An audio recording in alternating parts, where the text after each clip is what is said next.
Aujourd'hui on se retrouve pour une vidéo make-up que j'avais trop envie de tourner parce qu'en ce moment il fait gris, il fait froid et j'en ai marre.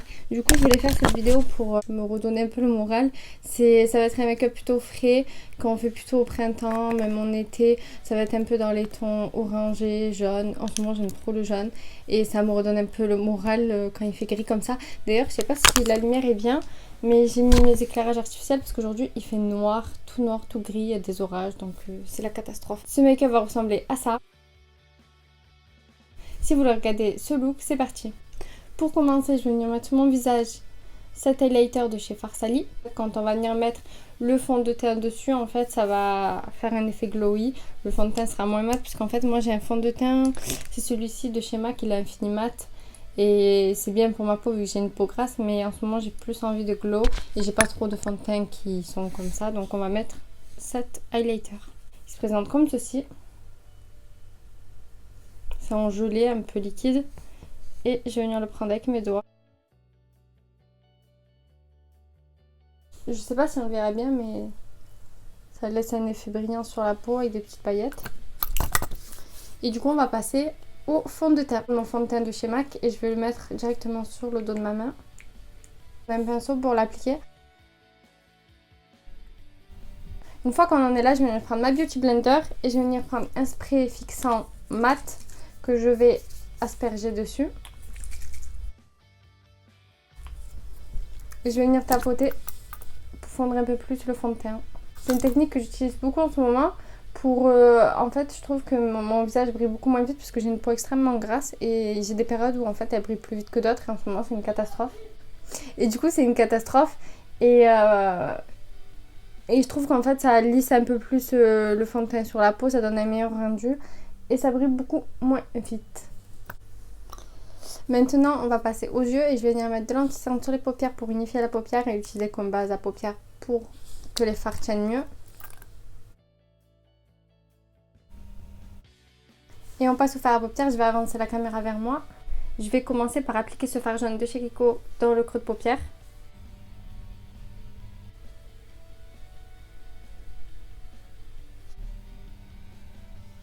Je vais venir prendre ma palette de chez Make Up Revolution et je vais venir prendre cette petite couleur un peu marron rouille. En fait c'est un marron orangé et je vais venir l'appliquer dans le creux de paupière mais plus précisément cette fois.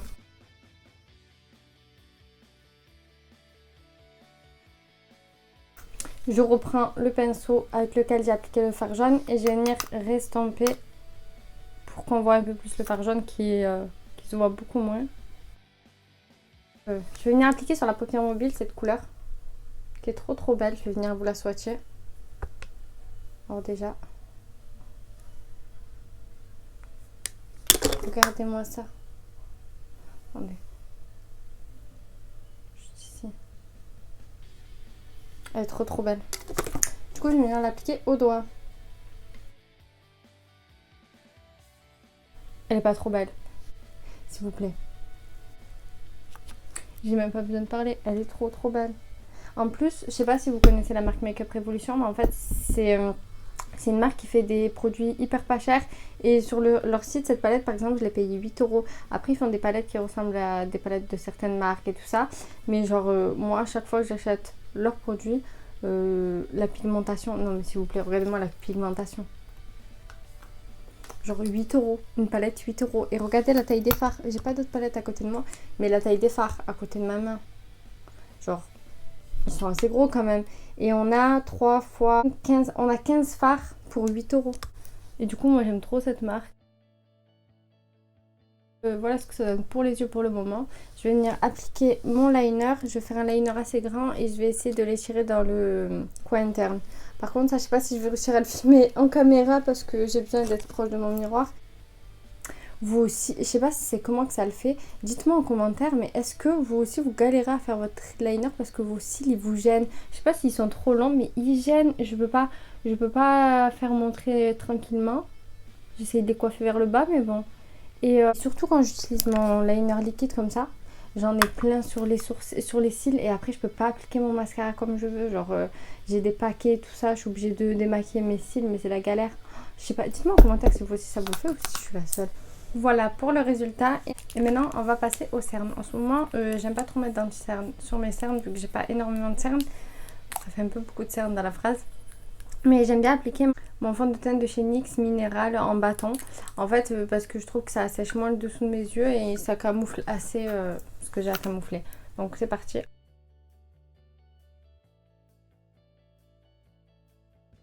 Maintenant, je vais venir appliquer ma poudre de chez BK Under Eyes Brightening pour fixer le dessous des yeux et ça illumine en même temps. Je sais pas si on le verra bien à la caméra, mais en fait, elle va flouter la peau. Et en même temps, elle va laisser un effet lumineux. Je vais venir poudrer le reste de mon visage avec ma poudre HD Studio Photogénique de chez NYX. En fait, je prends cette poudre au lieu de la Huda Beauty parce que je la trouve plus fine. Et en ce moment, avec ma peau qui grassifie vite, je trouve qu'on voit plus l'effet de matière avec la Huda Beauty. Donc du coup, je préfère utiliser celle-là. Et j'en mets très peu. Je tapote l'excédent. Et j'en mets sur le reste du visage. J'en mets un peu partout parce que moi, j'ai une peau très très grasse et du coup, je brille partout. Genre en fin de journée, je peux briller que ce soit sur les joues, sur le nez, sur le front, sur le menton, sur les tempes, sur tout ce que vous voulez en fait. Je brille. Donc, on va en mettre. En fait, j'en mets plus sur la zone T et après, avec l'excédent qui me reste sur le pinceau, j'étale sur le reste du visage. On repasse aux yeux et du coup, sur le dessous de l'œil, je vais venir remettre cette couleur marron orangé. Non, quoique, je vais mettre le jaune. Je vais mettre le jaune assez grossièrement et après, je mettrai plus précisément le marron avec un pinceau comme ceci.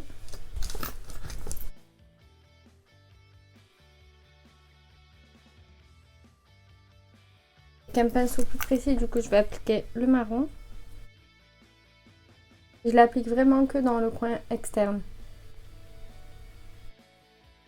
Je vais venir prendre cette couleur dorée et je vais venir l'appliquer dans le coin interne. En fait, je vais venir l'appliquer juste en dessous du trait de liner et au-dessus.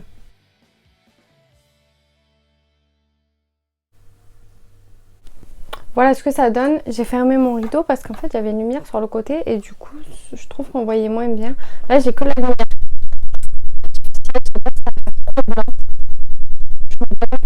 voilà pour le résultat des yeux.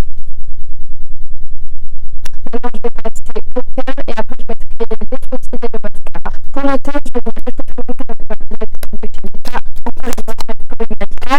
Je vais venir prendre le bronzer juste ici.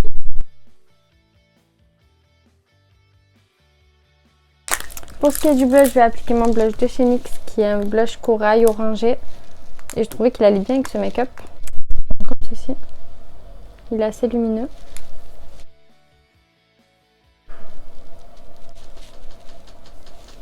J'en mets sur le nez pour faire un effet un peu jeu rouge naturel.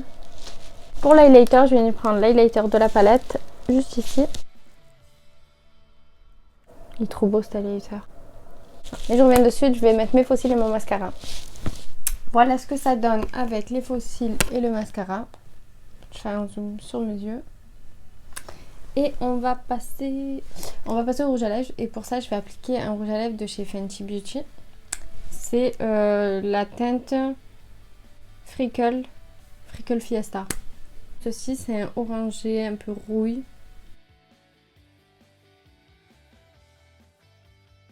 Et voilà pour le rouge à lèvres. Comme vous pouvez le voir, il est hyper pigmenté. Il suffit d'un passage, regardez.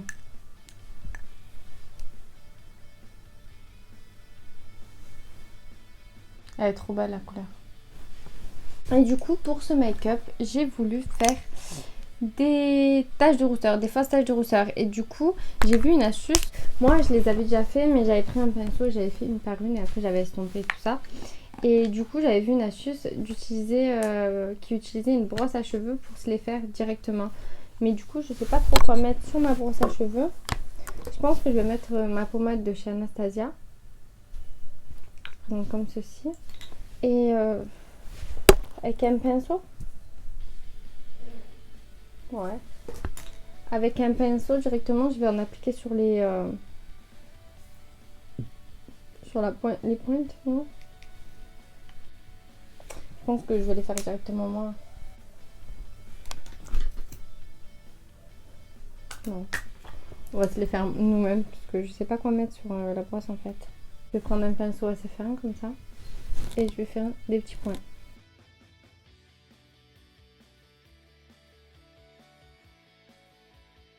Faut pas s'inquiéter s'il soit un peu gros parce qu'après on va venir estomper avec le Beauty Blender. Ensuite, pour faire des taches de couleurs différentes, je vais venir prendre la palette et je vais venir prendre le marron. Je vais venir prendre le marron qui est juste là. Et en fait, je vais prendre ces deux. Je vais faire des points avec les deux, je pense. On va venir prendre le Beauty Blender et estomper. Et en fait, c'est en travaillant petit à petit comme ça que ça va faire naturel. On fait des points, on réestompe, on fait des points. Et en fait, il y aura des points plus foncés que d'autres. Et plus il y en a, mieux c'est. Voilà, une fois qu'on est là, c'est assez long. Mais je vais essayer de faire un peu. C'est assez long à faire, mais au final, on a un beau rendu. Je sais pas si ça se verra bien à la caméra avec la lumière. Pour faire un effet encore plus naturel, je vais venir reprendre mon blush et je vais venir l'appliquer par-dessus. Ça va faire un effet, en fait, ça va faire un voile comme si c'était naturel et que j'avais appliqué du blush par-dessus, on va dire. Bon, ça fera jamais aussi naturel qu'une meuf qui a déjà des taches de rousseur naturellement, mais on va essayer de faire le résultat le plus naturel possible. Et voilà pour le résultat final.